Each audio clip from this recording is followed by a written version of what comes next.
Apakah hal terpenting dalam kehidupan? Jika kita bertanya kepada seseorang yang sedang kelaparan, jawabannya adalah makanan. Jika kita bertanya kepada seseorang yang sedang kedinginan, jawabannya adalah kehangatan. Jika kita ajukan pertanyaan yang sama kepada orang yang merasa kesepian dan terasing, jawabannya barangkali adalah ditemani orang lain.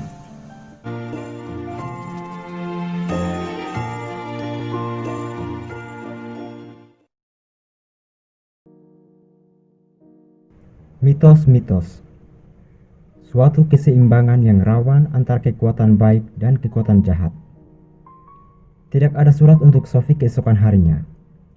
Sepanjang hari yang rasanya tak berkesudahan di sekolah itu benar-benar membuat dia bosan. Dia berusaha untuk berlaku sangat manis pada Joanna ketika istirahat. Dalam perjalanan pulang, mereka membicarakan tentang rencana berkemah segera setelah hutan cukup kering. Setelah saat-saat yang tampaknya seperti tanpa akhir itu, dia kembali melihat kotak surat. Mula-mula dia membuka sebuah surat dengan cap pos Meksiko. Itu dari ayahnya.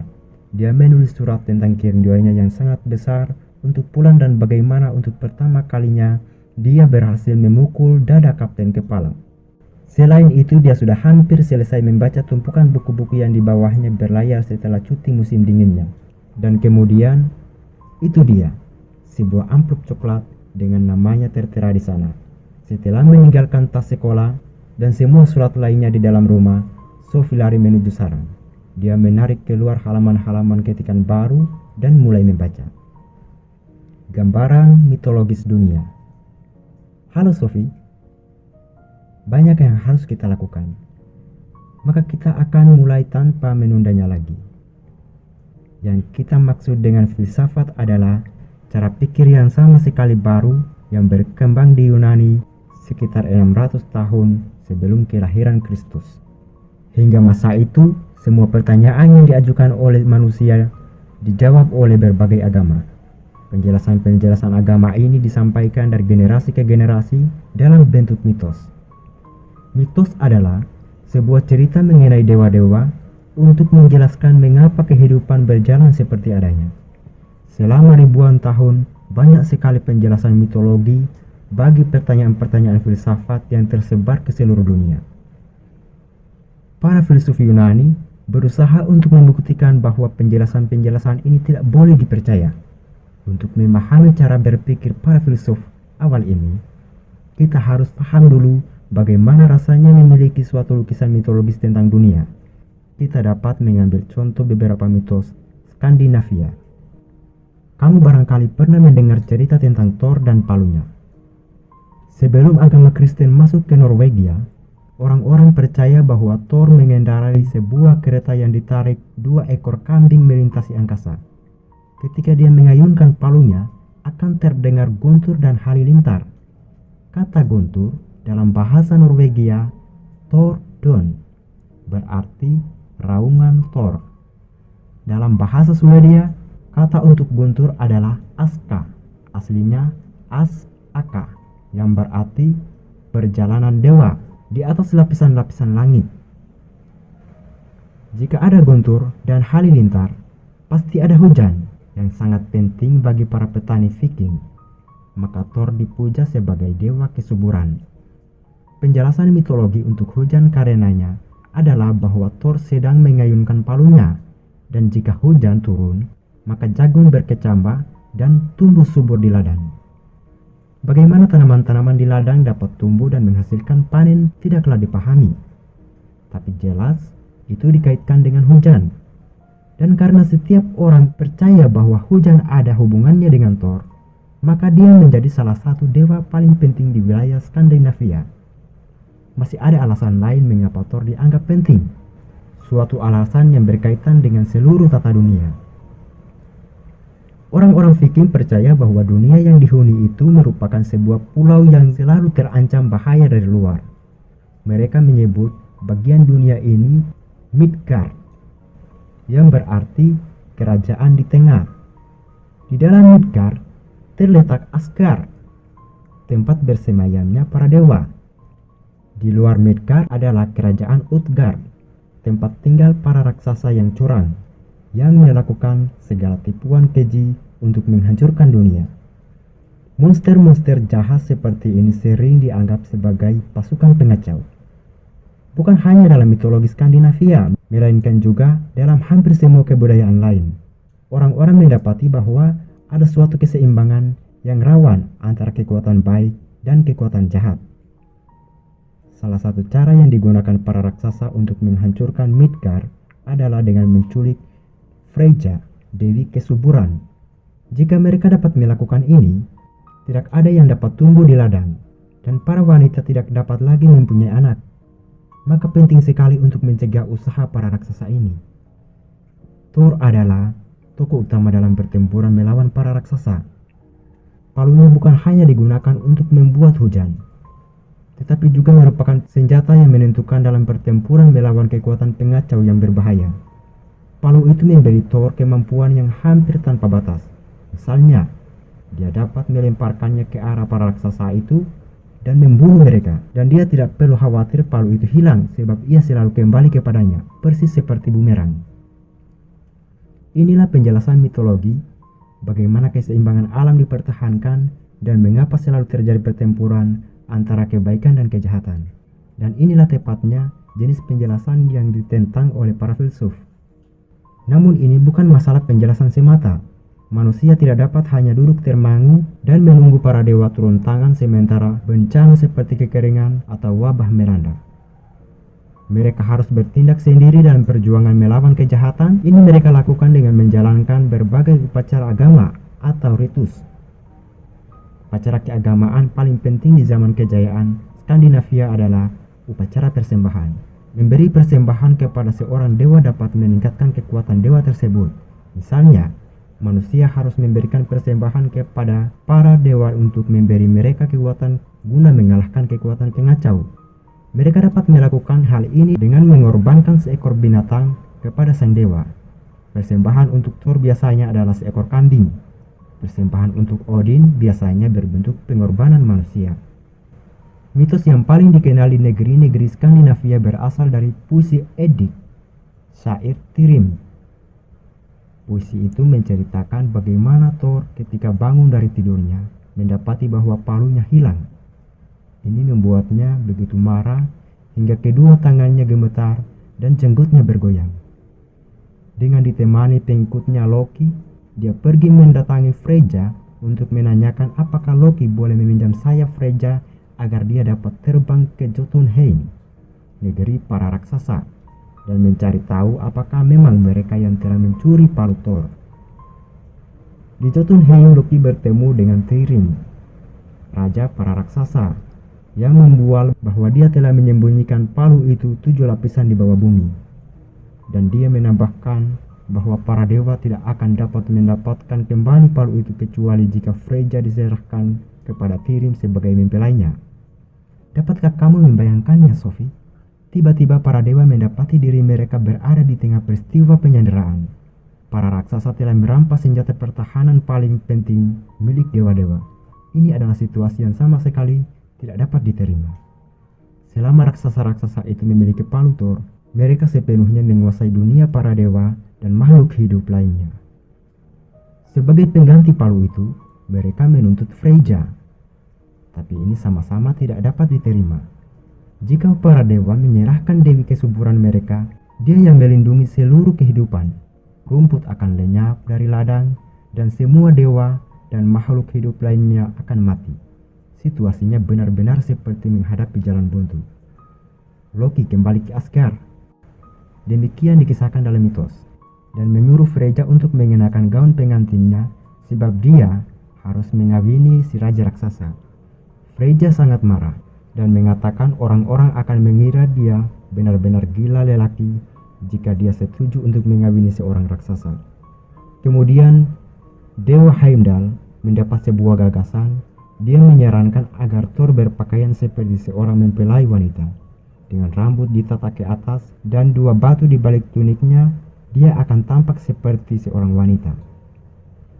Dapat dipahami, Thor tidak begitu bersemangat menanggapi gagasan itu. Namun dia akhirnya menerima bahwa inilah satu-satunya cara agar dia dapat memperoleh kembali palunya. Maka Thor membiarkan dirinya didandani dengan pakaian pengantin wanita, dengan Loki sebagai pengirim pengantinnya. Jika dikemukakan dengan istilah masa kini, Thor dan Loki adalah dewa-dewa yang menjadi pasukan anti-teroris. Dengan menyamar sebagai wanita, misi mereka adalah menerobos benteng para raksasa dan merebut kembali palu Thor. Ketika dewa-dewa tiba di Jotunheim, para raksasa mulai mempersiapkan pesta perkawinan. Tapi selama berlangsungnya pesta, sang mempelai wanita yaitu Thor mengganyang seekor sapi utuh dan 8 ekor ikan salmon. Dia juga minum 3 barel bir. Ini mengherankan Thrym, si raja raksasa itu. Jati diri yang sesungguhnya dari pasukan komando itu hampir terungkap.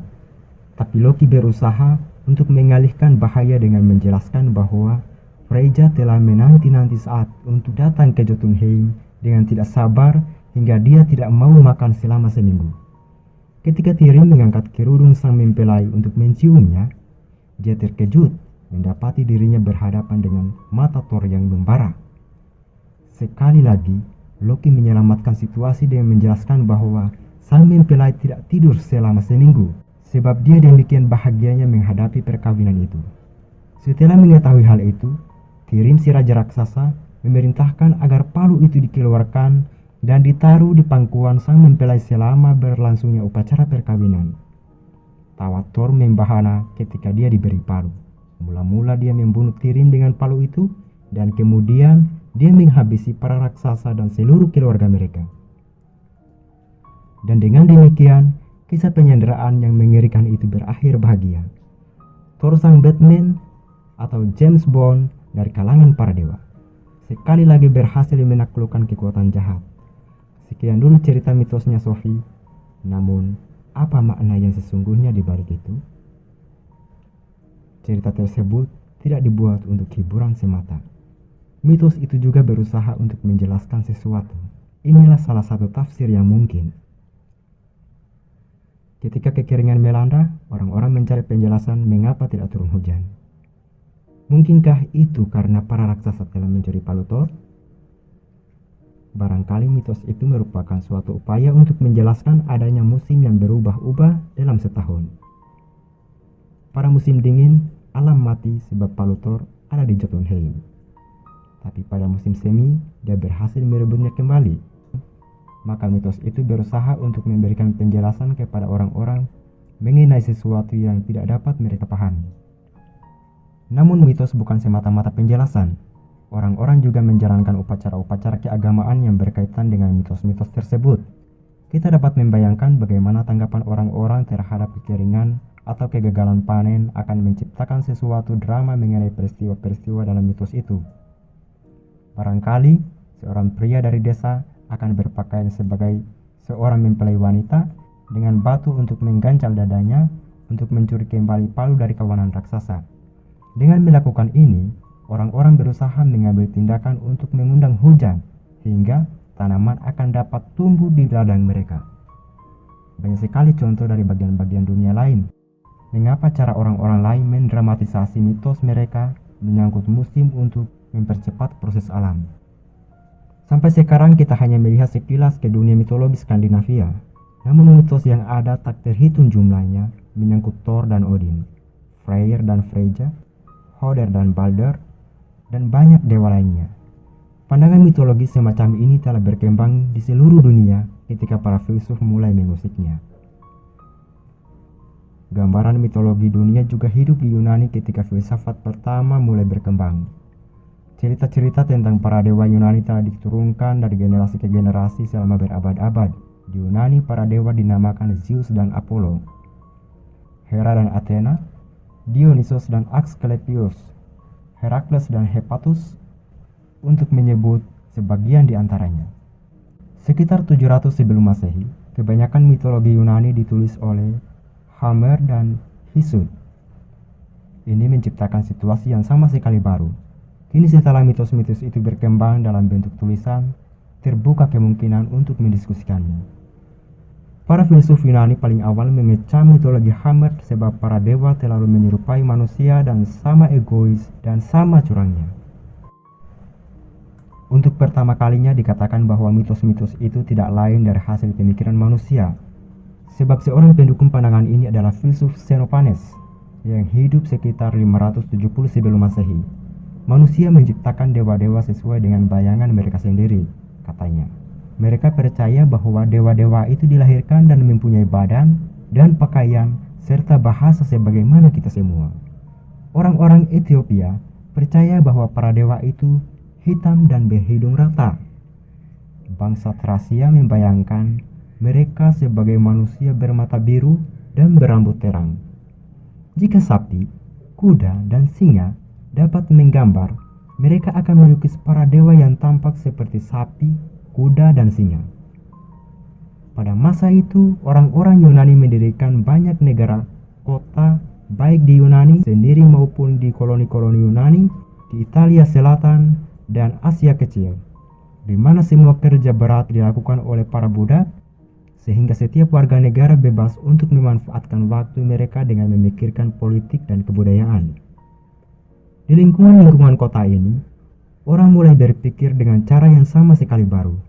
Murni atas namanya sendiri, setiap warga negara akan mempertanyakan bagaimana masyarakat semestinya diatur.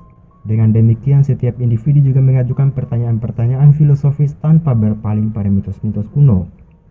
Kita menyebut ini perkembangan dari cara pikir mitologis menuju cara pikir yang didasarkan pengalaman dan akal. Tujuan para filsuf Yunani awal adalah menemukan penjelasan-penjelasan alamiah dan bukannya supranatural untuk berbagai proses alam. Sophie meninggalkan sarang dan berkeliaran di taman yang luas itu. Dia berusaha melupakan apa yang telah dipelajarinya di sekolah, terutama pelajaran sains. Jika dia tumbuh dewasa di taman ini, tanpa mengetahui sesuatu pun mengenai alam, bagaimana perasaannya mengenai musim semi? Apakah dia akan berusaha mencari semacam penjelasan mengapa tiba-tiba hujan turun pada suatu hari?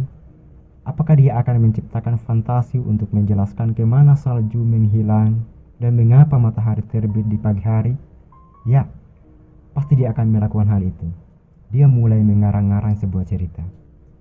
Musim salju mencengkeram tanah itu dalam genggamannya yang sedingin es, sebab si jahat Murgia telah memenjarakan putri si kita yang jelita dalam penjara yang dingin. Namun suatu pagi, Pangeran Bravato yang gagah berani datang dan menyelamatkannya. Si kita merasa begitu bahagia sehingga dia mulai menari-nari di atas padang rumput, menyanyikan sebuah lagu yang telah diciptakannya di dalam penjara yang lembab. Bumi dan pepohonan menjadi begitu terharu sehingga salju meleleh menjadi air mata. Tapi kemudian matahari muncul dan mengeringkan seluruh air mata itu. Burung-burung menirukan nyanyian si kita, dan ketika sang putri yang jelita melepas ikalnya yang keemasan, beberapa gumpal rambutnya jatuh ke bumi dan berubah menjadi bunga bakung di ladang. Sophie menyukai cerita yang indah.